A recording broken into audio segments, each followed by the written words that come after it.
Thân chào cả nhà, không nên xem chùa đâu đó. Nhớ đăng ký, like, comment để ủng hộ team nha.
Thân chào cả nhà, không nên xem chùa đâu đó. Nhớ đăng ký, like, comment để ủng hộ team nha. Vào cuối tuần, bạn dậy sớm hơn bình thường. Bạn đã hứa với con trai sẽ đưa nó đi cắm trại ngoài trời. Bạn phải dậy sớm để chuẩn bị đồ đạc. Tưới nước cho những chậu cây bên cửa sổ là việc bạn làm mỗi ngày. Nhưng khi bước tới gần những chậu cây đó, bạn phát hiện chúng đã chết. Khô héo như thể đã tàn lụi cả vài tuần. Nhưng bạn vẫn nhớ rất rõ ngày hôm qua chúng còn sống. Con trai dường như đã thu xếp xong đồ đạc của mình, đang hối thúc bạn khởi hành. Những chậu cây này là kỷ niệm của vợ cũ để lại. Bạn không có nhiều tình cảm với chúng, nên không bận tâm thêm nữa.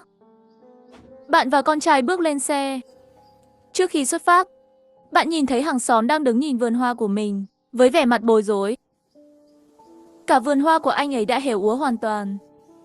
Điều này khiến bạn nhớ tới những chậu cây cũng chịu chung số phận trong nhà mình. Bạn quan sát kỹ hơn và phát hiện rằng trong một khu vực lớn xung quanh, tất cả cây cối đều đã chết khô. Khu vực này bao gồm cả ngôi nhà của bạn và vườn hoa của hàng xóm. Còn các cây bên ngoài khu vực này vẫn phát triển tươi tốt. Dù cảm thấy kỳ lạ, nhưng mức độ nghiêm trọng của việc này vẫn chưa đủ để bạn từ bỏ kế hoạch cắm trại với con. Bạn chuẩn bị khởi động xe. Con trai bất ngờ nói nó quên mang theo một món đồ chơi. Nó muốn xuống xe quay lại nhà lấy. Bạn đồng ý với yêu cầu của nó. Con trai chạy vào nhà. Qua cửa sổ, bạn có thể thấy bóng dáng nó đang lục lọi thứ gì đó ở tầng 2. Bạn nghĩ rằng nó cần thêm thời gian, vì vậy bạn bước xuống xe để chờ. Khoảng 2 phút sau, bạn vô tình nhìn xuống và nhận ra rằng thảm cỏ khô dưới đất dường như đến. Hoặc có lẽ chỉ là ảo giác đến. Đang mở rộng phạm sáo khô héo với tốc độ có thể nhìn thấy. Bạn cảm thấy mọi thứ quá kỳ lạ. Bạn gọi con trai mau chóng rời khỏi nhà. Ngay lúc đó, mặt đất đột ngột rung chuyển mà không báo trước. Và sau đó, những vết nứt lớn bắt đầu lan ra từ khu vực gần ngôi nhà của bạn. Các vết nứt này hình thành một cấu trúc giống như mạng nhện. Ngôi nhà của bạn nằm ngay gần trung tâm của mạng lưới. Mọi thứ xảy ra trong chớp mắt. Trước khi bạn kịp nhận ra, những phần đất đã bị nứt nhiều hơn nữa, lan rộng từ trung tâm mạng nhện, đi khắp các hướng. Cả căn nhà của bạn nhanh chóng chìm xuống. Bạn bất lực nhìn mọi thứ diễn ra. Sau khi mọi thứ lắng xuống, một cái hố khổng lồ không đáy hiện ra trên mặt đất. Ngôi nhà rơi xuống hố và biến mất hoàn toàn. Bạn đứng bên miệng hố nhìn xuống, chỉ thấy bóng tối sâu thẳm. Bạn không biết đã đứng đó bao lâu. Có thể bạn đã từng nghĩ sẽ nhảy xuống, nhưng cuối cùng bạn không làm điều đó. Đến khi cảnh sát đến phong tỏa hiện trường và đưa bạn đi khỏi trong tình trạng suy sụp, đôi chân của bạn đã không còn đứng vững.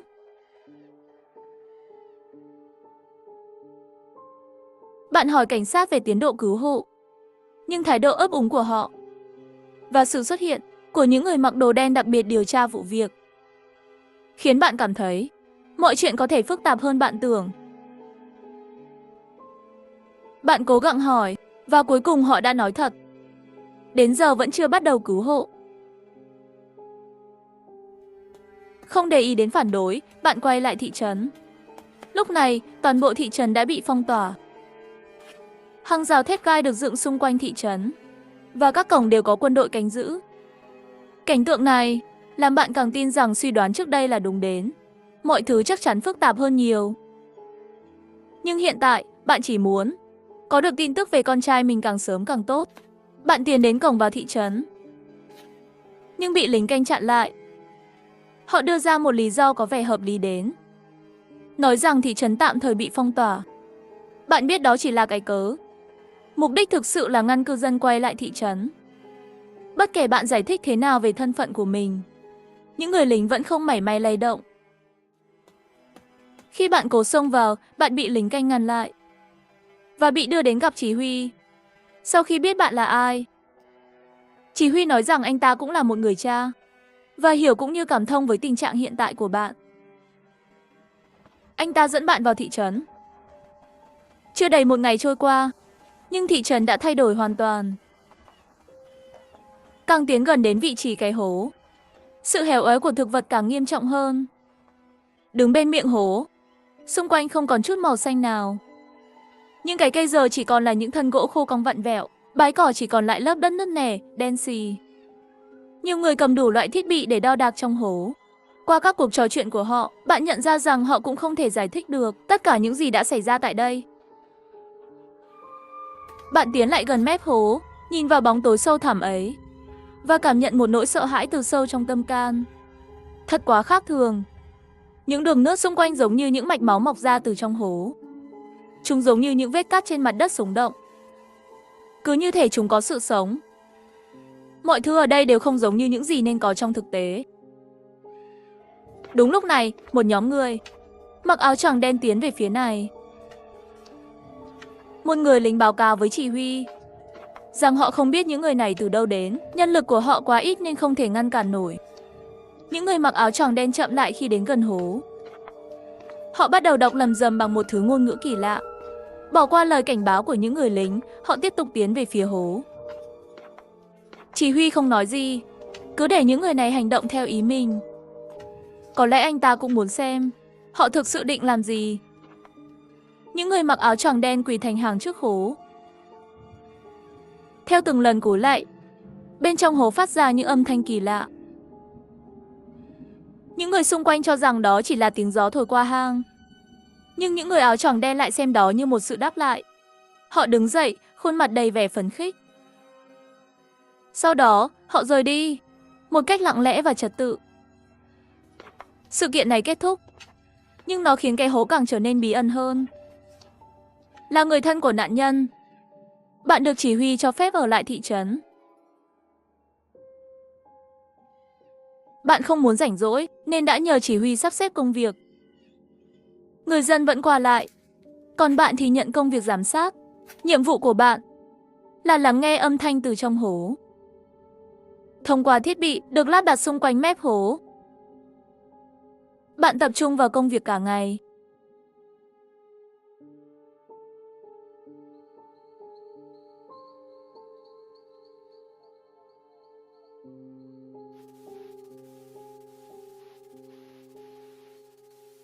Đêm hôm đó, bạn bị đánh thức bởi một âm thanh, khác với những tiếng ồn vô nghĩa trước đây. Đây là một âm thanh có nhịp điệu rõ ràng, dù bị nhiều tạp âm làm gián đoạn. Bạn có thể nhận ra âm thanh này là tiếng cầu cứu. Cảm giác hy vọng lại bừng cháy trong bạn, khiến dòng máu tưởng như đã ngưng chảy bỗng sôi lên. Bạn lập tức chạy ra ngoài. Bạn không muốn làm phiền người khác, dù rất cảm kích họ. Bạn cho rằng họ quá cẩn trọng. Một mình mang theo dây thừng và thiết bị, bạn đứng trước mép hố, nhìn vào màn đêm thăm thẳm. Bạn đấu tranh với nỗi sợ trong lòng. Cuối cùng, bạn quyết định thả dây xuống hố. Ngay trước khi bắt đầu, chỉ huy xuất hiện bên cạnh bạn. Bạn định giải thích điều gì đó, nhưng ông ta đã lên tiếng trước. Ông nói rằng sẽ không ngăn cản bạn. Tiếp đó, ông chia sẻ rằng các nhà khoa học đã cảnh báo về mức độ nguy hiểm của cái hố. Các thiết bị thả xuống hố đều bị hỏng hoặc mất tín hiệu. Cho đến nay, môi trường bên trong hố vẫn còn là điều bí ẩn. Chỉ huy dẫm nát một cục màu đỏ kỳ lạ trên đất, rồi nói về những của đó và các loài cây chết khô xung quanh. Dù tôi không phải nhà khoa học, tôi cũng có thể chắc chắn rằng cái hố này không chỉ đơn thuần là một hiện tượng thiên nhiên. Đây là điều mà khoa học của nhân loại vẫn chưa thể chạm tới. Những âm thanh trong hố đáp lại người áo choàng đen. Thật sự chỉ là trùng hợp do gió sao? Chỉ huy nhìn bạn như đang chờ quyết định cuối cùng của bạn. Nhớ lại tiếng cầu cứu trong hố, bạn đã quyết tâm. Sau khi cảm ơn chỉ huy, bạn bắt đầu trượt xuống theo dây thừng. Miệng hố trên đầu bạn càng lúc càng nhỏ dần. Cuối cùng, nó chỉ còn là một điểm sáng nhỏ, rồi hoàn toàn biến mất trong bóng tối. Lúc này, ánh sáng duy nhất còn lại là đèn trên đầu bạn. Vừa trượt xuống, bạn vừa quan sát xung quanh. Dù nhìn về hướng nào, ánh sáng cũng bị bóng tối nuốt chửng.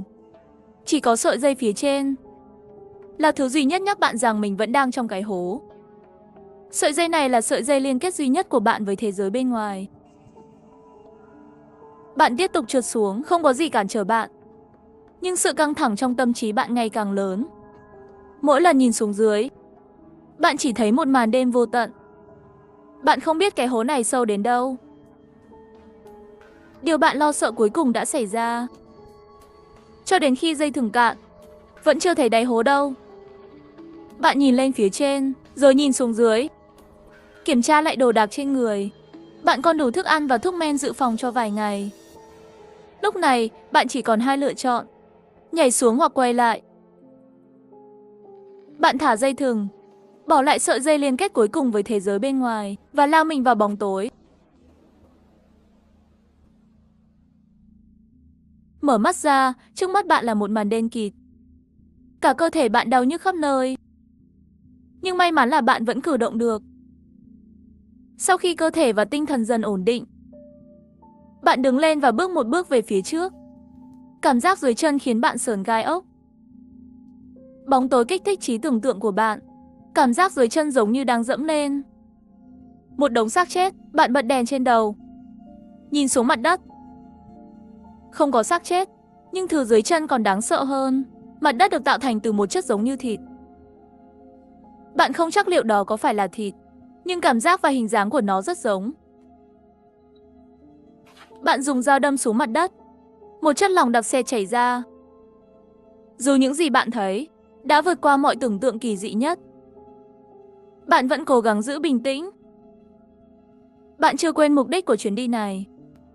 Bạn gọi tên con trai, lần mò tiến về một hướng nào đó. Địa hình ở đây phức tạp chồng chéo. Trong bóng tối, việc định hướng càng khó khăn hơn. Hơn nữa, bạn không có mục tiêu cụ thể. Bạn chỉ có thể đi lang thang vô định. Kết cấu của mặt đất và tường khiến bạn có cảm giác rằng mình đang ở bên trong cơ thể của một sinh vật khổng lồ. Không khí nơi đây đầy dẫy sự kỳ dị. Không biết đã đi bao lâu, đèn đầu của bạn bất chợt chiếu vào một thứ khác thường. Đó là tàn tích của một ngôi nhà. Bạn lao đến và lục tìm trong đống đổ nát. Bạn đã nhìn thấy điều mà bạn không hề mong muốn. Bạn tìm thấy thi thể của con trai mình. Hy vọng duy nhất đưa bạn đến đây đã tan vỡ hoàn toàn. Nhìn vào tình trạng thi thể của con, bạn nhận ra rằng con đã chết ngay khi rơi xuống.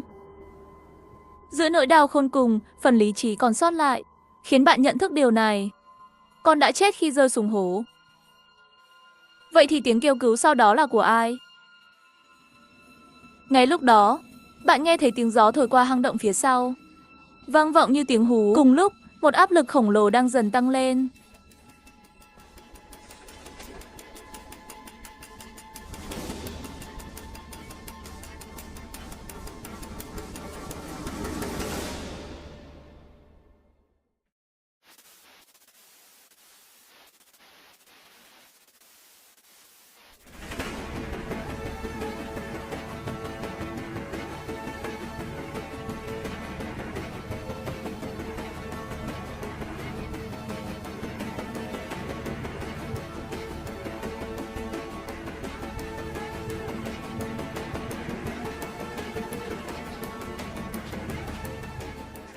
Thân chào cả nhà, không nên xem chùa đâu đó. Nhớ đăng ký, like, comment để ủng hộ team nha.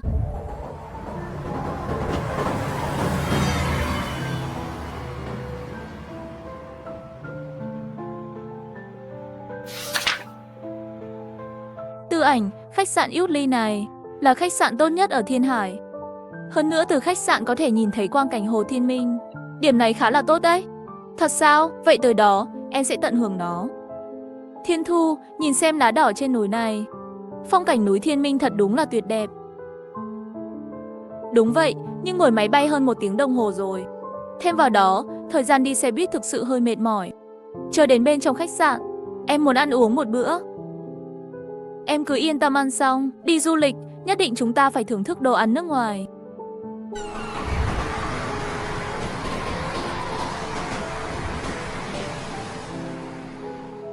Tư ảnh, nhìn kìa, qua bờ biển này là đến khách sạn Yutli rồi.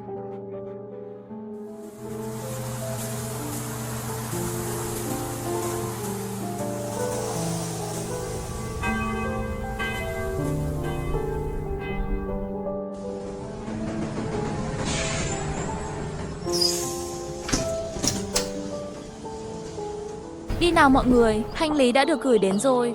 Chúng ta đi lấy thẻ phòng trước đã. Cuối cùng cũng đến rồi. Xương em sắp gãy rồi. La Phong, lát nữa chúng ta đi Hồ Thiên Minh chèo thuyền đi. Được rồi, ăn cơm xong chúng ta sẽ đến đó. Dài dài, đến lúc đó cậu cũng đi cùng nhé.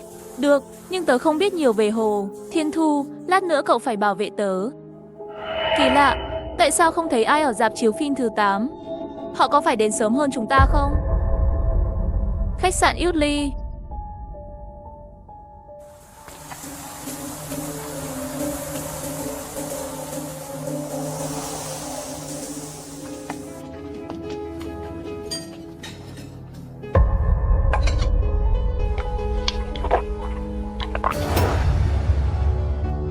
Xem ra cô ta hẳn là nữ diễn viên xinh đẹp nổi tiếng của rạp chiếu phim thứ 8. Chào ngài, xin hỏi tôi có thể giúp gì cho anh không? 5 người, 2 phòng trong 5 ngày. Được rồi, anh chờ một chút bởi vì bây giờ là mùa du lịch cao điểm, không còn nhiều phòng trống nữa. Vậy tôi thấy mọi người hay chọn mấy phòng có tầm nhìn ra Hồ Thiên Minh đi. Mê mâng, vậy thì 1505 và 1506 đi. Chuyện gì vậy? Có vấn đề gì với căn phòng tôi chọn không? Không, không vấn đề gì. Đây là thẻ phòng. Đã nhận trước tiền đặt cọc của anh rồi. Lát nữa hành lý của mọi người sẽ để nhân viên phục vụ đưa lên. Hy vọng các bạn có thể vui vẻ ở lại khách sạn của chúng tôi. Rõ ràng là 2 phòng này chắc chắn có vấn đề. Nhưng họ không có lựa chọn. Bởi vì đây thuộc về kịch bản chữ đỏ.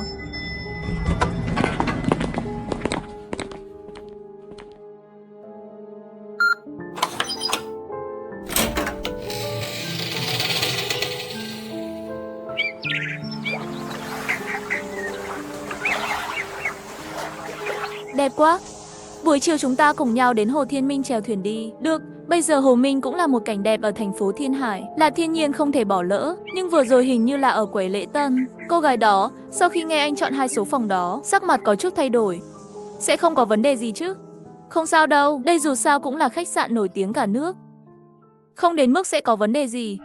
Chắc chắn có vấn đề lớn ở đây. Nhưng bây giờ vẫn chưa thể đi hỏi. Nếu không thì rất có thể không tốt.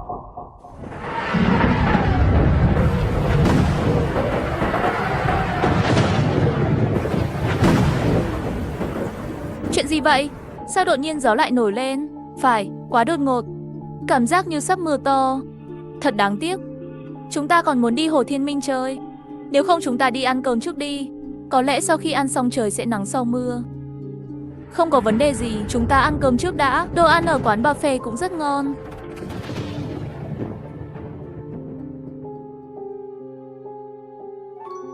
Nghiên Tuấn Hùng và bạn gái Phương Tư Ảnh cùng với 3 đồng nghiệp đến Thiên Minh Hồ. Trong kỳ nghỉ, vốn tưởng đó là một chuyến đi vui vẻ. Nhưng không ngờ vừa đến khách sạn, gió mạnh và mưa lớn quét qua. Cả khách sạn như bão tuyết. Tách biệt với thế giới, điều bất ngờ hơn là bạn gái Phương Tư Ảnh nửa đêm mộng du. Cư dân cùng tầng càng kỳ quái dị. Nguồn gốc của tất cả có vẻ như từ khi họ nhận phòng đó.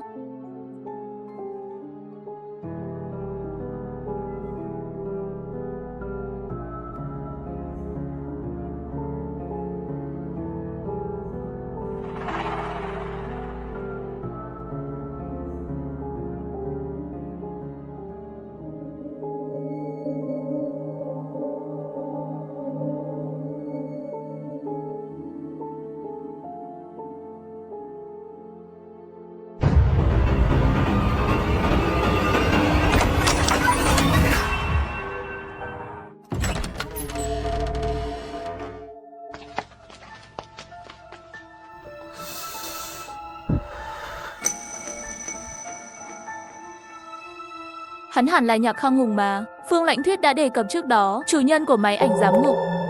Đi thôi, Phong ca, đi đến quán cà phê trên tầng 2.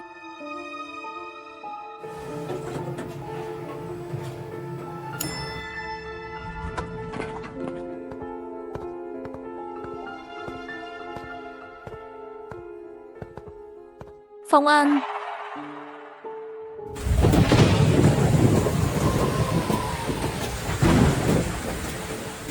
Mưa rồi, và gió dường như càng ngày càng mạnh.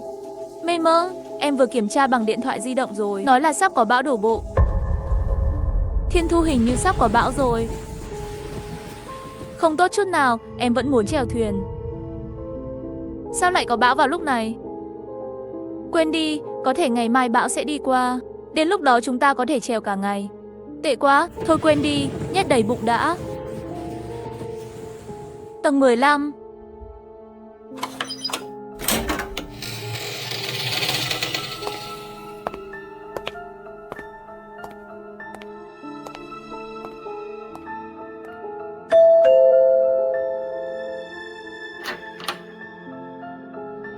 Bên ngoài hình như có bão đang tới. Trời đã sắp tối rồi. Vào trước đi. Anh đột nhiên tìm tôi có liên quan đến chuyện đó không? Phòng 1505 những người bạn đó đã ở rồi. Vừa vặn là mấy ngày nay. Không lạ đâu. Phòng còn trống. Tất nhiên khách sạn sẽ cho khách vào. Nhưng vào lúc này, mấy ngày nay rồi, dù sao cũng phải thành công. Mặc dù nói như vậy, nhưng bản thân Ngô Ẩn Xuân cũng không biết rốt cuộc chuyện gì phải thành công. Hơn nữa chuyện này cũng không thể hỏi được. Buổi chiều, phòng 1505. Mọi người chú ý. Bao hải thần đã đến thành phố của chúng ta. Dự kiến hôm nay và ngày mai sẽ có mưa lớn. Đài quan sát thời tiết đã phát tín hiệu báo động đỏ vào chiều nay và đưa ra thông báo ngừng hoạt động. Cuối cùng xin công chúng chuẩn bị phòng thủ. Không đi ra ngoài trừ khi cần thiết. Có vẻ như không thể ra ngoài trong 2 ngày này. Thực sự đáng thất vọng. Hiếm khi được ra ngoài chơi lại gặp bão. Ban đầu tôi nghĩ đến việc ra đảo giữa hồ, mua một số quà lưu niệm trước khi quay lại. Quên nó đi, chúng ta không thể làm gì được. Tôi nhớ có một bồn tắm suối nước nóng ở khách sạn này. Hãy đi và tận hưởng buổi tối nay. Ngoài ra còn có dịch vụ massage và chăm sóc móng ở phía sau. Cái này, giá sẽ không thấp phải không? Không sao đâu, chúng ta đang đi chơi mà. Để tôi trả cho cậu. 16 giờ. Khoảng 4 giờ chiều, do gió hú mạnh bên ngoài khách sạn, La Phong và những người khác chỉ có thể cùng nhau chơi bài. Về việc thu thập thông tin, đây chưa phải là thời điểm tốt nhất. Lâm Thiên Thu nhắm mắt lại, cảm nhận căn phòng này thông qua phương tiện tâm linh.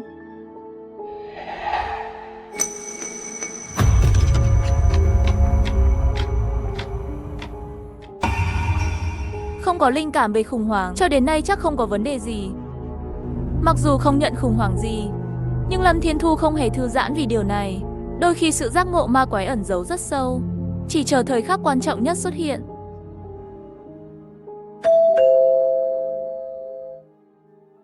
Đó là ai? Hãy để tôi đi xem.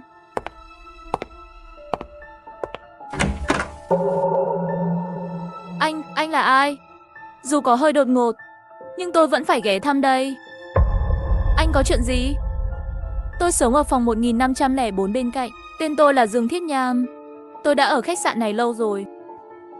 Vâng, xin chào anh Dương. Nếu có chuyện gì xảy ra vào những ngày này, sau đó các bạn có thể đến tìm tôi. Không quan trọng muộn thế nào, không quan trọng có vấn đề gì, tôi luôn chờ đợi. Ý của anh là gì? Có thể có điều gì đó xảy ra với chúng ta ở đây. Tôi đã nói điều cần nói. Đợi một chút. Ý anh là gì? Anh có thể vui lòng giải thích những gì anh vừa nói. Xin lỗi nếu cậu không hiểu ý tôi. Cái đó hãy cứ coi tôi như một người bị bệnh tâm thần là được rồi. Tôi cảm thấy rất bối rối vì những lời vô nghĩa của anh. Tôi hy vọng anh có thể giải thích tình hình một cách chi tiết. Ý của La Phong rất rõ ràng. Chỉ cần đối phương cố tỏ ra bí ẩn, nói thêm vài lời, anh ta sẽ có đủ lý do để điều tra thông tin. Tôi không có gì để nói. Cậu hãy tự chăm sóc chính mình. Lời nói của Dương Thiết Nham là một gợi ý. Cùng với cách cư xử kỳ lạ của cô nhân viên lễ tân trước đó, có thể tìm hiểu một chút sự thật về phòng 1505. Tôi tự hỏi ý anh ấy là gì khi nói điều này. Nhắc mới nhớ, khi tôi chọn căn phòng này trước đây, cô nhân viên lễ tân cũng có vẻ mặt kỳ lạ. Sẽ không thực sự có vấn đề gì đâu, phải không? Tôi thực sự tò mò. Tôi cảm thấy nó không đơn giản như vậy. Sau khi chúng ta xuống ăn tối, hãy hỏi nhân viên thử xem.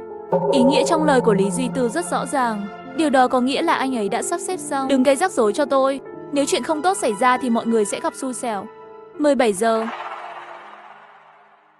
Tiếp theo La Phong và mọi người tiếp tục chơi bài. Sau đó, anh ta bí mật sắp xếp lại những manh mối hiện đã biết trong đầu. Cuối cùng anh ta đã đưa ra quyết định. Tôi muốn ra ngoài đi dạo. Cậu muốn đi đâu? Sắp đến giờ ăn tối rồi, chúng ta hãy đi dạo nhé. Tôi sẽ đi cùng bạn. Được rồi, tôi phải ghé qua trong bữa tối. Nếu ngoài trời có gió và mưa thì đừng ra ngoài. Chết tiệt, La Phong này, tôi hy vọng anh ấy không gây rắc rối.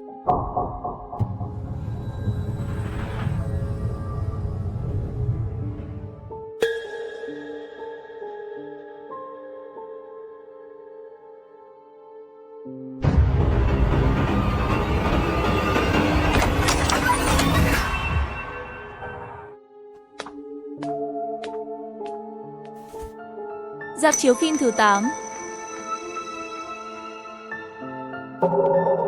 Người đàn ông này có vẻ hơi ngạc nhiên khi thấy chúng tôi. Có lẽ cũng là diễn viên của rạp chiếu phim thứ 8. Chào anh cũng đến đây để nghỉ à? Không phải là tôi đã sống ở đây lâu. Chắc chắn, anh ấy giống như Dương Thiết Nham. Vậy anh có biết Dương Thiết Nham sống ở phòng 1504 không? Anh ấy vừa đến gặp tôi ngay lúc này. Anh ấy đến gặp bạn. Các bạn ở phòng 1505 phải không? Vâng, có mối liên hệ nào không? Các bạn không may mắn lắm. Tốt nhất là không nên ở đây những ngày này. Anh có thể nói cụ thể hơn về những ngày này được không? Dưới sự chất vấn của La Phong, nhưng bên kia đã ngừng nói. Nhưng ý nghĩa thì rõ ràng. Đó là muốn biết thông tin tiếp theo. Thế thì bạn cần phải thanh toán phiếu chuộc tối cho việc đó. 5 ngày sau trước khi màn đêm buông xuống. Tốt nhất là các bạn nên rời đi 5 ngày sau vào buổi tối. Điều đó phù hợp với cốt truyện. Đến cuối đêm ngày thứ 5. Hắc, anh nghiêm túc quá đấy. Nghe chi những lời vô nghĩa của anh ta. Chúng ta đi thôi. Mặc dù việc thu thập thông tin tình báo là quan trọng, nhưng đối phương quá mạnh mẽ. 500 phiếu chuộc tội không còn là số tiền nhỏ.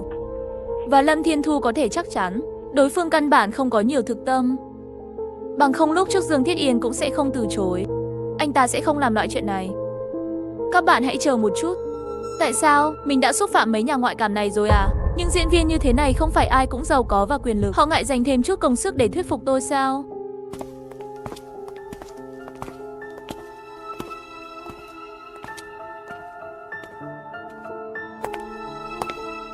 Vân Long, cậu đang làm gì ở đây thế? Không có gì, chỉ là một điều thuốc ở đây thôi. Hút thuốc quá nhiều có hại cho sức khỏe của cậu. Cậu cũng đừng ở đây nữa. Sắp có bão rồi.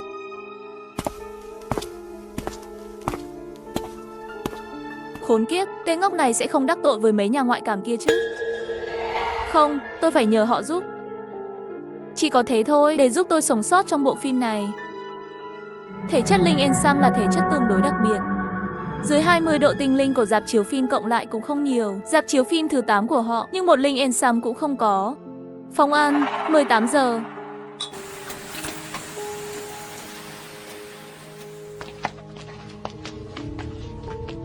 Là người trước đó và người phụ nữ bên cạnh anh ta.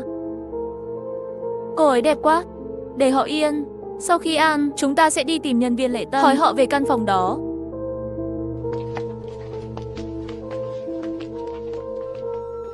Trong bữa ăn, cơn bão này thật là bất ngờ. Mấy ngày nay chúng ta đang làm gì? Cho đến tối ngày thứ 5. Vừa tròn 1 năm rồi. Nếu không thoát được thì chúng ta sẽ chết sao? Tôi không muốn chết. Vu Len cũng không nhất định sẽ chết. Đây chỉ là suy đoán của chúng tôi, nhưng cũng không thể ngồi chờ chết. Hơn nữa bây giờ 1505 đã có người ở rồi. Xin chào, tôi muốn hỏi về chuyện căn phòng 1505 mà chúng tôi hiện đang sống. Có gì đó không ổn với căn phòng đó. Anh này, tôi không hiểu ý của anh lắm. Các người đang giấu chúng tôi điều gì không? Nếu có vấn đề gì tôi có thể khiếu nại với bộ phận dọn phòng. Phòng 1505 mấy ngày này rốt cuộc sẽ có tình huống gì? Xin lỗi, trong khách sạn không được tiết lộ thông tin của khách. Tôi không thể nói. Như vậy cô có thể nói rồi phải không? Thưa anh hiểu lầm tôi rồi. Chuyện này xảy ra 1 năm trước. Lúc đó sống ở 1505 có một cô gái. Nhưng một ngày nọ, cô ta đột nhiên biến mất. Mất tích? Đúng vậy, tôi nhớ cô gái đó đi du lịch một mình. Cô ấy khoảng 18 hoặc 19 tuổi. Lúc đó cũng là tôi chào đón cô ấy. Và cô ấy đã ở đây khoảng 1 tuần. Chỉ là theo thời gian, cô ấy bắt đầu trở nên kỳ lạ. Lúc đó cô ấy dường như đang sợ cái gì đó. Nhưng điều kỳ lạ là mặc dù cô ấy sợ hãi, nhưng không trả phòng. Và cô ấy trông sợ hãi mỗi ngày. Lúc đó trên người cô ấy còn có chút tiền, cho nên mỗi ngày đều để chúng tôi đưa cơm đến phòng cô ấy. Mỗi lần giao đồ ăn, cô ấy đều rất sợ hãi, chỉ dám hé cửa ra một khe, nhận lấy đồ rồi lập tức đóng lại, có vẻ sợ cái gì đó. Lúc đó tôi cũng từng thấy cô ấy trông kỳ lạ, luôn có vẻ ngạc nhiên, không dám ra ngoài. Rồi vài ngày sau, cô ấy đột nhiên biến mất không thể giải thích được. Lúc đó nhân viên giao hàng phát hiện cô ấy không có ở đây. Và với hành xáo kỳ lạ của cô ấy trong suốt thời gian qua, người của bộ phận dọn dẹp có chút lo lắng. Tôi đã lấy được hình ảnh giám sát lúc đó. Hóa ra là đến trước đó, cô ấy cư xử khác thường hơn. Trong quá trình đi vào cánh đồng chết, luôn nhìn xung quanh, mỗi lần bước một bước sẽ nhìn lại. Mấy lần đều là một bộ kinh ngạc một cái nhìn thoáng qua, thậm chí còn chạy trốn về phòng cô ấy. Nhưng điều đáng nói là không có camera ở cửa phòng cô ấy. Và chúng tôi cảm thấy có gì đó bất thường, lại không thể liên lạc với cô ấy.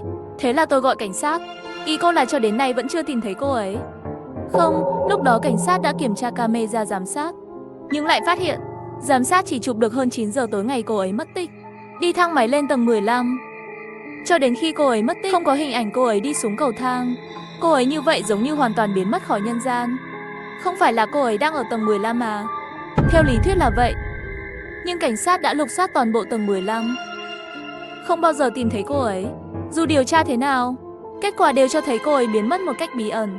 Cảnh sát đang điều tra khi năm khách hàng khác trong cùng một hộ gia đình, cũng không tìm thấy gì bất thường. Không có nghi phạm nào ở tầng 15. Nhưng có một điều kỳ lạ. Kể từ chuyện đó, 5 người trên tầng 15 đã ở khách sạn này suốt thời gian qua, ở lại 1 năm và không bao giờ rời đi.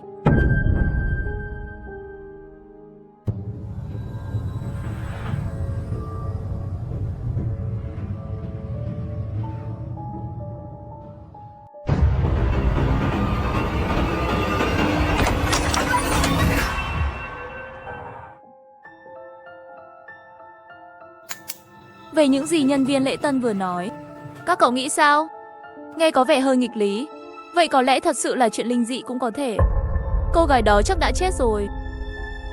Nhưng điều khiến tôi quan tâm nhất là 5 người ở tầng 15 sao vẫn sống ở đây 1 năm sau vụ án. Và đừng quên những gì Dương Thiết Nham đã nói trước đó. Trong lòng mọi người đều biết rõ, cho dù cô gái đó bị giết bởi một con ma, hay là sau khi chết hóa thành ma, tầng 15 này chắc chắn sẽ gặp nguy hiểm. Theo yêu cầu của chữ đỏ trong kịch bản, họ vẫn phải sống ở đó. Mọi người, tôi có chuyện muốn nói với các bạn. Nếu có thể, ngồi đằng kia đi. Đây không phải là kịch bản gốc. Mọi người nhìn về phía cô ta với ánh mắt đều mang theo một tia đề phòng. Dù sao bọn họ không phải cùng một rạp chiếu phim, mọi thứ phải cẩn thận.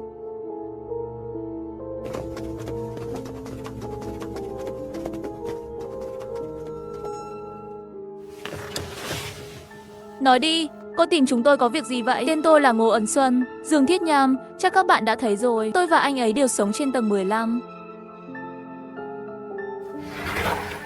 Đây là...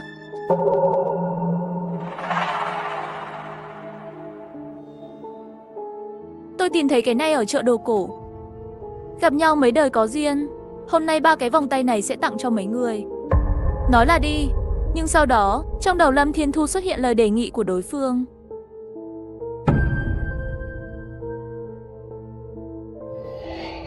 Một cái vòng tay chỉ cần 100 phiếu chuộc tội.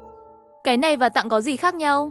Có vẻ như cô ấy muốn dạy tôi, để tôi có thể giúp cô ấy vào thời điểm quan trọng. Tôi và một số diễn viên.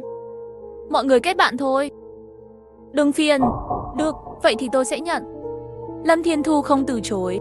Dù sao hai bên không có động lực mạnh mẽ, và tất cả đều được quay chung trong bộ phim này. Đương nhiên cũng có rất nhiều chỗ cần hợp tác. Sau khi Ngô Doãn Xuân đi, Lâm Thiên Thu trả lại tay cho La Phong và Nghiêm Tuấn Hùng. Hiện tại chỉ có họ có thứ bị nguyền rủa. Tầm chết tiệt. Nếu không có anh ấy, tôi cũng sẽ không tặng thêm một cái nữa. Đó là lúc đầu tôi liều chết mới từ thứ tư, mang ra khỏi khu vực cấm, chờ đến khi quay lại rạp chiếu phim xem tôi xử lý hắn như thế nào. 9 giờ tối.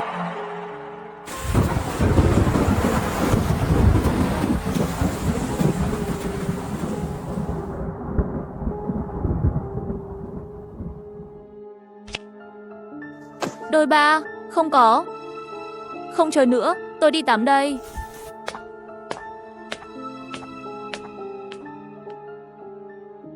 La Phong, anh có cảm thấy nơi này hơi tối không? Không sao đâu, đừng nghĩ quá nhiều, cô gái đó cũng chưa chắc đã chết.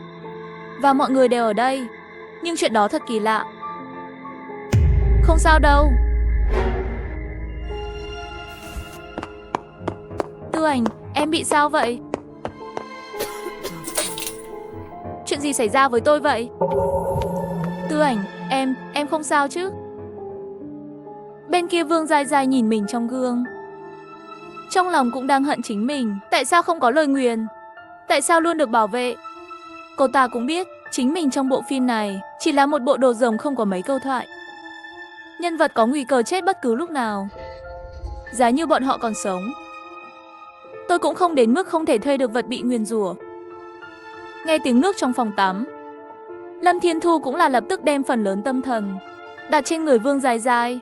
Đồng thời, cô ta cũng đang chờ đợi hành động thứ hai của bộ phim sắp tới. Phía khác, nhìn cách đó không xa sóng biển cuồn cuộn, Long Đệ Nhi biết rõ chân chính khủng bố sắp đến. Có lời nguyền của cây violin nhỏ của mình, với sự giúp đỡ của Lâm Thiên Thu, mình cũng nhìn thấy hy vọng sống sót. Lấy 3 cái vòng tay xương trắng để kết bạn với một nhà ngoại cảm, nhìn thế nào cũng hơi quá xa xỉ. Nhưng rạp chiếu phim thứ 8 của họ, gia đình Nuttler, một trong những diễn viên trong bộ phim kinh dị chưa có lời giải này đến. Thêm vào đó nhà ngoại cảm chắc chắn sẽ xuất hiện trong Nuttler. Niềm tự hào của thời điểm này, có lẽ khi Nuttler diễn ra, có thể tìm được một con đường sống.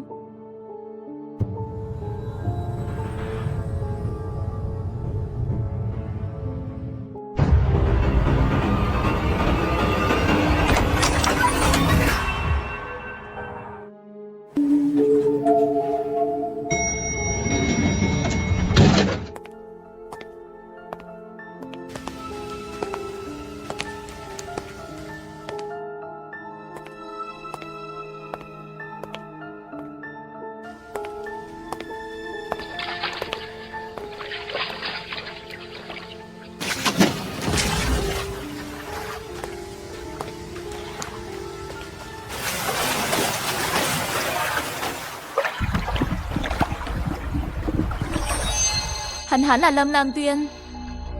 Làm sao có thể?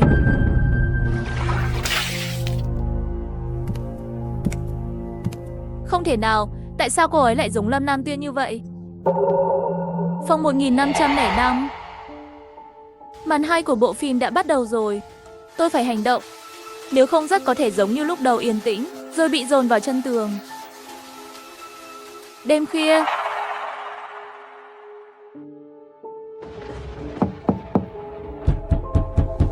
ai vậy? Hơn nửa đêm rồi.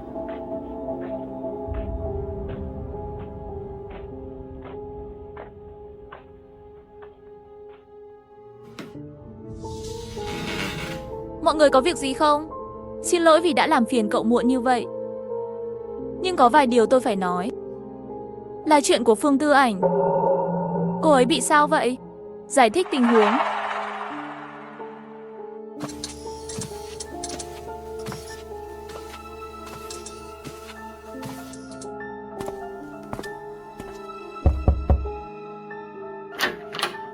Ha? Sao thế? Nghiêm Tuấn Hùng, Tư Ảnh, em vừa đi đâu vậy? Vào phòng tôi nói đi, chuyện này tôi cảm thấy không đơn giản lắm. Phòng 1505. Cô Phương Tư Ảnh, cô có biết một người phụ nữ tên Lâm Lam Tuyên không?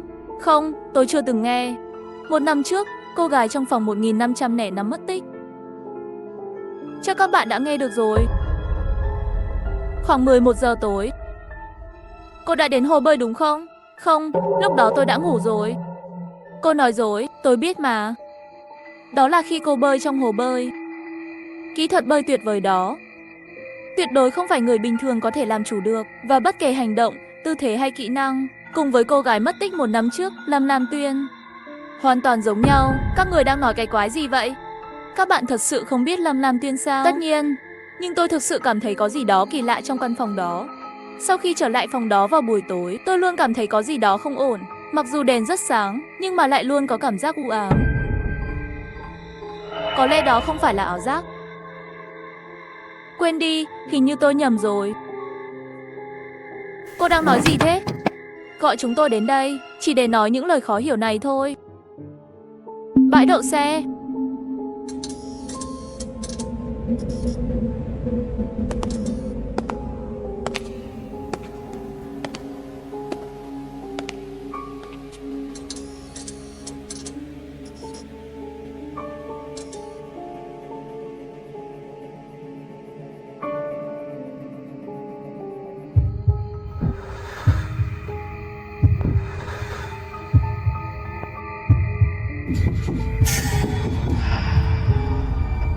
Sao vậy, Vân Long?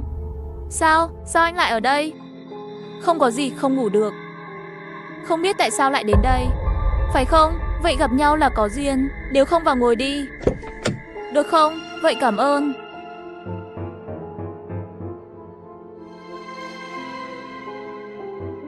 La Phong chủ động thay đổi kịch bản, can thiệp vào cái chết của Triệu Văn Long để có được thông tin và phiếu trục tội. Mặc dù hơi căng thẳng, nhưng nghĩ đến Lâm Thiên Thù cách đó không xa, vẻ mặt cũng dịu đi rất nhiều.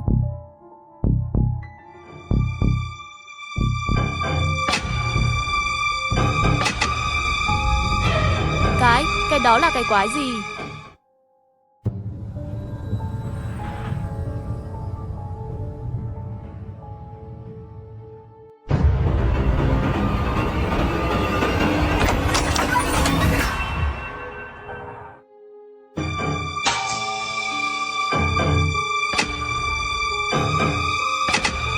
Cái đó là cái quái gì?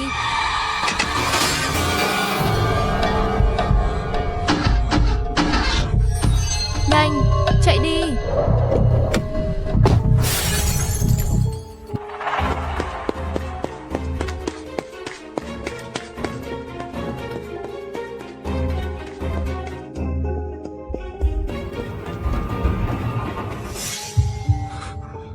La Phong, nó ở ngay trước mặt anh.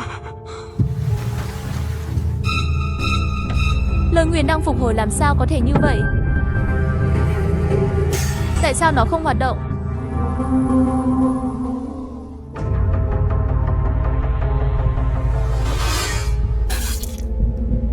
La Phong, anh chạy đi.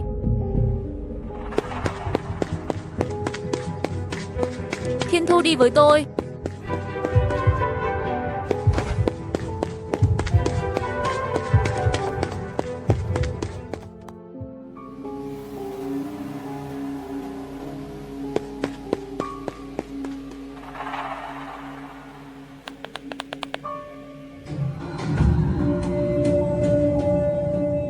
Chết tiệt, tại sao thang máy này không nhúc nhích? Nó đang đến gần hơn, tôi phải sử dụng lại khả năng tâm linh của mình lần nữa, nếu không bọn La Phong chắc chắn sẽ chết.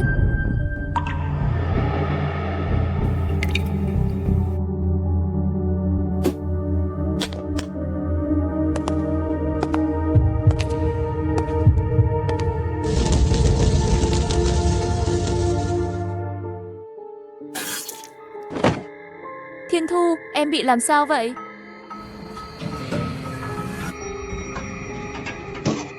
Nhanh lên, chúng ta vào trước đi.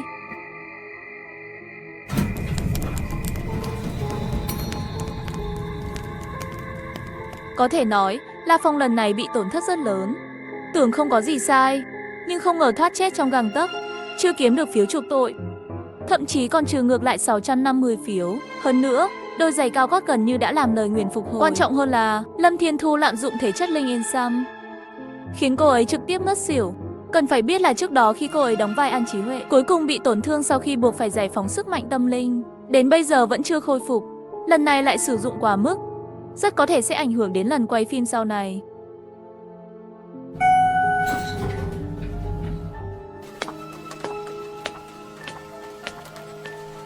Thiên Thu, cô ấy sao thế? La Phong, chuyện quái gì vậy? Chúng ta có chuyện rồi, chi tiết sẽ nói sau. Đưa Thiên Thu về phòng đi. Đối với việc Lâm Thiên Thu ngất xỉu, hai người cũng rất ngạc nhiên. Nhưng điều này cũng có thể hiểu được, bởi vì người sở hữu thể chất tâm linh thực sự không nhiều, và giá của thông tin rất đắt đỏ. Vì vậy, điện ảnh thứ 3 vẫn chưa biết nhiều về tâm linh học. Thậm chí một số nhà ngoại cảm, khả năng tiềm ẩn đều không rõ ràng, rốt cuộc vẫn là thiếu thông tin. Tâm linh có tính tăng trưởng rất mạnh. Phương pháp cứu mạng của tâm linh cũng có phân cao thấp, mà hiện tại mạnh nhất trong giới tâm linh là Hầu Tước ở rạp chiếu phim thứ 19, diễn viên chính của gia đình Nuttler.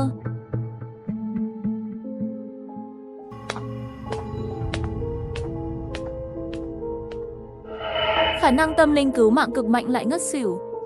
Đây chỉ là phim kinh dị độ khó trung bình thôi.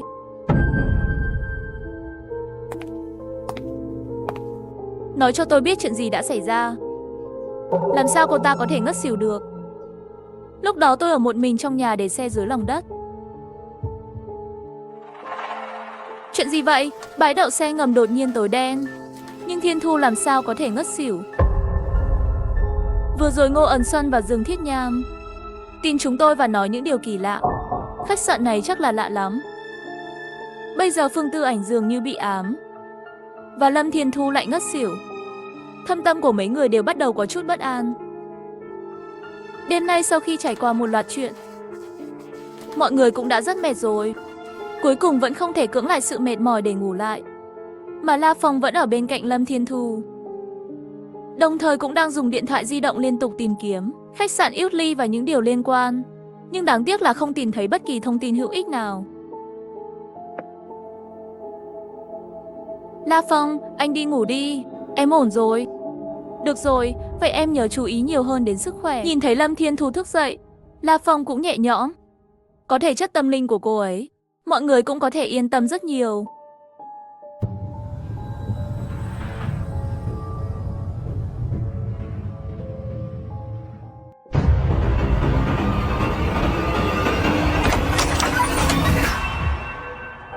Ngày hôm sau trải nghiệm thoát chết trong gang tấc tối qua, La Phong cũng không ngừng suy nghĩ, tiếp theo nên làm như thế nào? Tôi chủ động thay đổi kịch bản.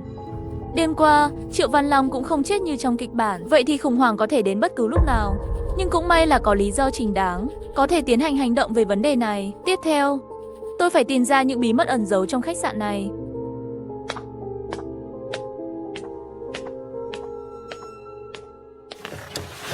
Cậu tỉnh rồi, La Phong, nhanh chuẩn bị đi, lát nữa xuống ăn sáng. Cơn bão bên ngoài hình như càng ngày càng lớn. Hôm qua chỉ là cơn bão đầu tiên, ngày mai sẽ có làn sóng thứ hai. Dự báo thời tiết nói, cơn bão này vốn không thể đổ bộ vào, gây ảnh hưởng cho thành phố Thiên Hải. Nhưng không biết tại sao, cơn bão lại đột nhiên đổi hướng. Các nhà khí tượng học cũng nói rằng đây là một tình huống rất tiềm ẩn. Mặc dù vậy, nhưng trong lòng mọi người đều biết lý do bão thay đổi hướng gió. Hơn nữa chỉ sợ mấy ngày tới, cơn bão này sẽ tiếp tục hoành hành trên bầu trời thành phố Thiên Hải. Phong An. Thiên Thu, em thật sự không sao chứ? Tối hôm qua, gần như đã hồi phục rồi, không sao đâu. Thiên Thu, chuyện tối qua, chuyện gì đã xảy ra vậy? Tôi vẫn hoàn toàn không hiểu. Người phụ nữ tên là Ngô Ẩn Xuân bằng cách nào đó đã nói một loạt những điều tôi không hiểu. Cô và La Phong lại gặp phải chuyện kỳ lạ ở bãi đỗ xe ngầm kia.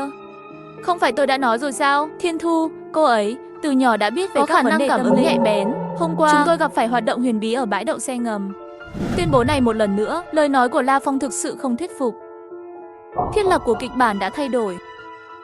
La Phong, anh và Lâm Thiên Thu đã hoàn toàn có thể điều tra được khách sạn này.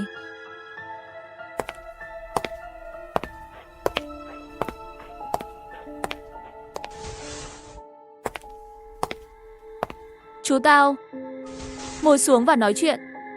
Chú Tao, tôi em rằng những người từ phòng 1505 cũng có liên quan. Vậy sao? Vậy cậu sẽ làm gì tiếp? Hầu như không có thời gian, cậu bé Văn Long đó suýt chết đêm qua. Đã đến lúc chúng ta phải hành động. Đã được 1 năm, chúng ta đã sống ở đây được 1 năm. Tuy nhiên, cái chết của Lâm Nam Tuyên vẫn chưa chắc chắn. Trên thực tế, đối với Lâm Nam Tuyên, mọi người trong rạp phim thứ 8 vẫn còn bối rối và bị giới hạn bởi vai trò của họ, hoàn toàn không thể điều tra được. Họ dường như biết rất rõ ràng Lâm Nam Tuyên đã chết. Tôi sợ đó là hồn ma của cô ấy đã từng được nhìn thấy trước đây. Ngay cả kẻ sát nhân cũng nằm trong số 5 người họ.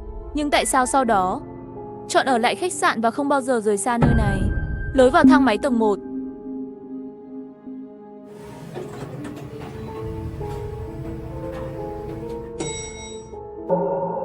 Các bạn, có vẻ như cô Lệ Tân vẫn còn nhớ đến chúng tôi. Tôi đã nói tất cả những gì cần nói, không có gì còn thiếu nữa.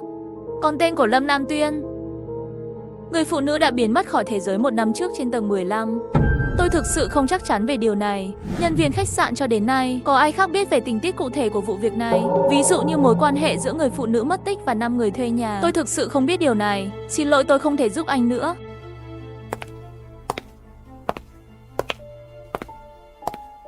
Dù sao thì tôi cũng phải hỏi. Nhưng Ngô Ẩn Xuân và những người khác không muốn nói gì thêm. Khách sạn thường không liên quan đến quyền riêng tư của khách. Ngay cả khi anh nhìn thấy nhiều thứ, anh cũng sẽ coi chúng như thể anh chưa từng nhìn thấy chúng. Nhiều người lựa chọn địa điểm này vì những nơi họ chưa từng thấy tại đây. Tôi đã hỏi nhiều nhân viên khách sạn, nhưng vẫn không tìm thấy gì. Và phiếu chuộc tội cũng đã bị trừ đi rất nhiều. Chúng ta thực sự có thể làm theo kịch bản không? Xin lỗi đã làm phiền hai người. Tên tôi là Trường Phong. Tôi đến từ các phòng ban liên quan của thành phố Thiên Hải. Xin hãy giúp tôi một việc. Được rồi, chúng tôi sẽ tích cực hợp tác. Tới ngồi đó một lát đi. Một đồng nghiệp khác của tôi và bạn của các cậu cũng ở đây.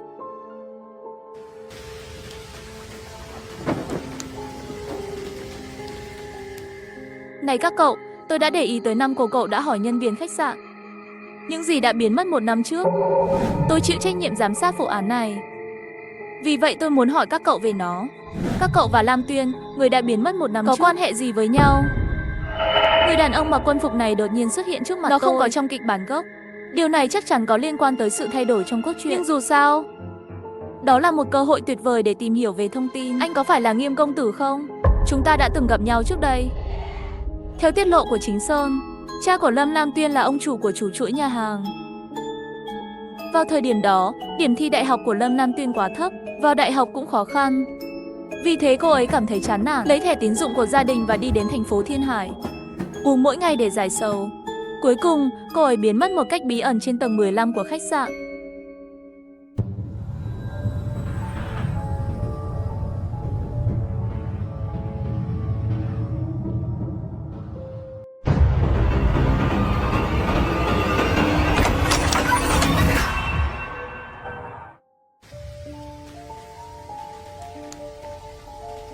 Còn 5 người thuê nhà bị tình nghi đã sống lâu năm ở tầng 15 thì sao?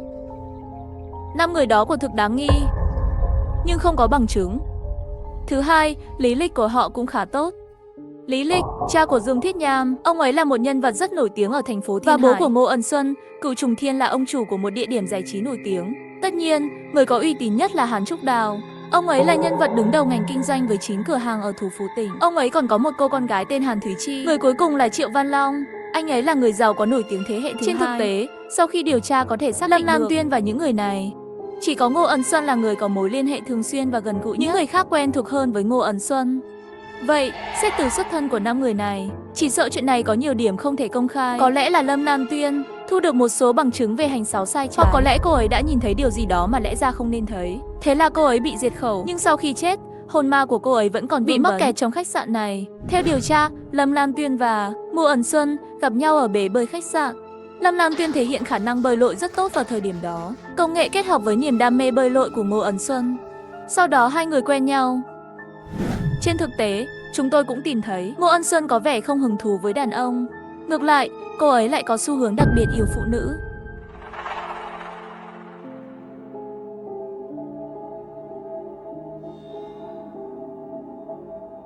Vậy, đây là Ngô Ẩn Xuân vô tình phát hiện xuất hiện kệ phân ẩn trên máy tính. Đoạn này không có trong kịch bản gốc. Đây là hiệu ứng cánh bướm do gió mang lại làm thay đổi cốt truyện. Nhưng bây giờ cô ấy dự định tìm hiểu.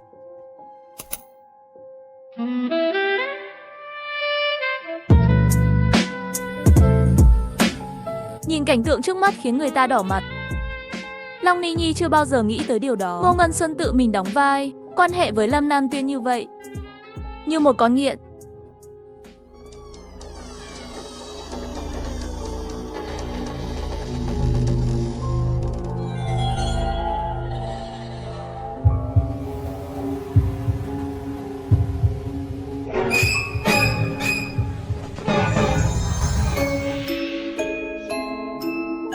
Tôi không thể ở trong phòng này, tôi phải ra khỏi đây.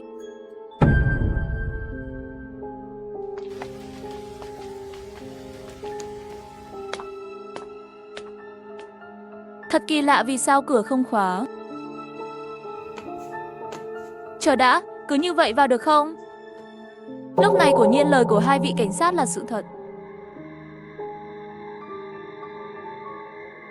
Nhiên Tuấn Hùng, ra ngoài đi, đây là phòng của người khác. Và tôi cảm thấy như căn phòng này ngâm qua những thứ không sạch sẽ.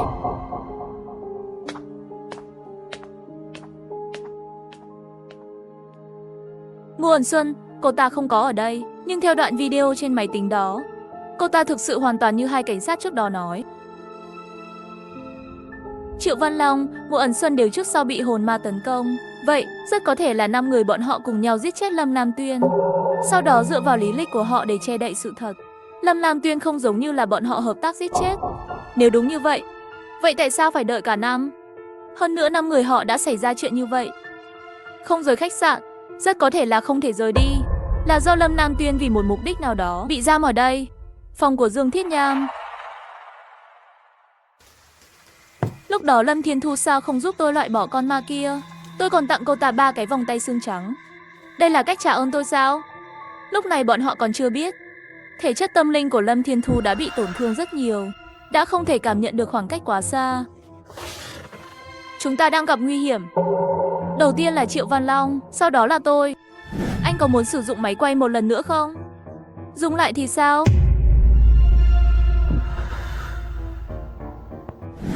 Vào thời điểm thích hợp tôi sẽ ra tay.